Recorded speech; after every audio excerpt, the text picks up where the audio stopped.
Vande Mataram song publish ஆகி 150 வருஷம் ஆச்சு. அதை பத்தின ஃபேக்ட் வீடியோ தான் பார்ட் 2. 11வது ஃபேக்ட் என்னன்னு பாத்தீங்கன்னா 1907ல லாகூர்ல கலோனியல் ஆர்டர்ஸை ஒபே பண்ணாம அரெஸ்ட் ஆன சுதேசி லீடர்ஸ்களுக்கு சப்போர்ட் பண்ணி போராடின போராட்டக்காரர்கள் வந்தே மாதரம் ஸ்லோகனை யூஸ் பண்ணாங்க. அதனால அவங்களுக்கு நிறைய தடியடியும் ஏற்பட்டுச்சு. 12வது 27 பிப்ரவரி 1908 அப்போ தமிழ்நாட்டுல தூத்துக்குடியில கோரல் மில் ஸ்ட்ரைக் நடந்துச்சு. ஸோ அந்த ஸ்ட்ரைக்ல பிரிட்டிஷ் ஆட்சியாளர்களுக்கு எதிராக கோஷமிட்டாங்க. ஸோ அந்த கோஷத்துல வந்தே மாதரம் ஸ்லோகனை யூஸ் பண்ணாங்க தமிழ்நாட்டு மக்கள். 13வது ஜூன் 1908 அப்போ பாலகங்காதர திலகரை அரெஸ்ட் பண்ணியிருந்தாங்க. எங்கன்னா பாம்பேல. ஸோ பாம்பே ஹைகோர்ட்டுக்கு வெளியே கூடியிருந்த மக்கள் வந்தே மாதரம் அப்படின்ற ஒரு ஸ்லோகனை ஒத்துமையோட பாடி சுதந்திர போராட்ட உணர்வை வெளிப்படுத்தினாங்க. 14வது 17 ஆகஸ்ட் 1909 இந்திய சுதந்திர போராட்ட வீரர் மதன்லால் டீங்ரா இங்கிலாந்துல தூக்கிலிடப்பட்டப்போ அவர் சொன்ன கடைசி வார்த்தை வந்தே மாதரம். 15வது 1912 கோபாலகிருஷ்ண கோகலே அவர்கள் சவுத் ஆப்பிரிக்கால இருக்க கேப்டவுனுக்கு போனப்போ அவரை வந்தே மாதரம் சொல்லி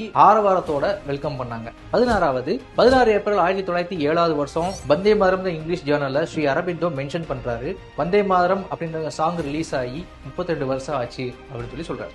17வது அக்டோபர் 1905ல வந்தே மாதரம் சம்பிரதாயா அப்படின்ற ஒரு சொசைட்டியை கல்கட்டால ஃபவுண்ட் பண்றாங்க.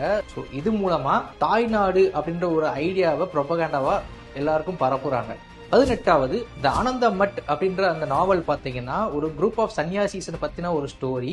அந்த சன்னியாசிஸ்க்குலாம் சந்தானாஸ் அப்படின்னு பேரு. சந்தானா சில்ட்ரன் அப்படின்னு அர்த்தம். 19வது 1881ல வெளிவந்த ஃபர்ஸ்ட் இன்ஸ்டால்மெண்ட் ஆஃப் ஆனந்தா மத்ல தான் இந்த Vande Mataram song first publish ஆகுது. ஒரு நாவல், அதாவது நாவல்ல ஃபர்ஸ்ட் டைம் பப்ளிஷ் ஆகுது.